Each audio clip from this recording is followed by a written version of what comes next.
Hello friends, இன்றைக்கி நம்ம கருவேப்பிலை பொடி எப்படி செய்கிறதுன்னு பார்க்கலாங்க. இந்த கருவேப்பிலை பொடி இட்லி, தோசை, ரைஸ்னு எல்லாத்துக்கும் ரொம்பவே சூப்பராக இருக்குங்க.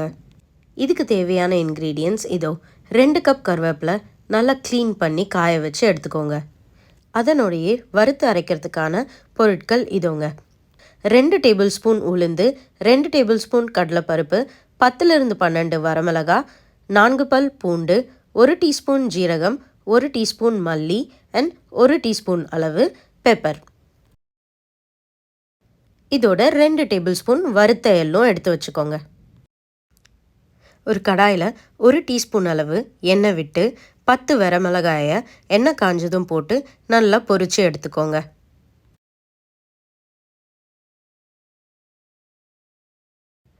மிளகாய் நல்லா வறுபட்டு கலர் மாறினதும் அதை தனியாக ஒரு தட்டில் எடுத்து வச்சுக்கோங்க. அடுத்தபடியாக பூண்டை மட்டும் தவிர்த்துட்டு மற்ற எல்லாத்தையும் நம்ம வறுத்துக்கலாம்.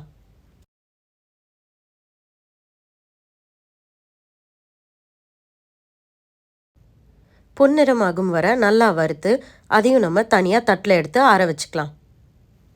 கடைசியாக நம்ம வச்சுருக்க 4 பல் பூண்டையும் போட்டு கொஞ்சமாக வறுத்துட்டு அதனோடையே 2 கப் அளவு கருவேப்பிலை சேர்த்து வறுக்க ஆரம்பிச்சிடலாம்.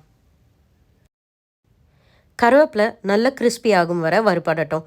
அதை திரும்ப எடுத்து அதையும் ஆற வச்சுக்கலாம்.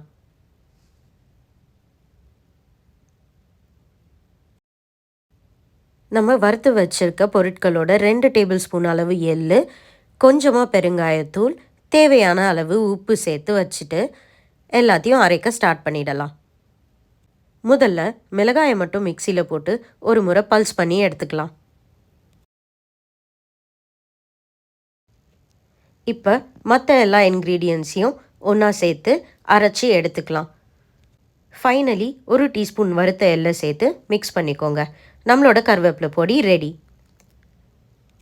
இந்த ரெசிபி உங்களுக்கு பிடிச்சிருந்தா லைக் பண்ணி நம்ம சேனலுக்கு சப்ஸ்கிரைப் பண்ணுங்கள். தேங்க்யூ.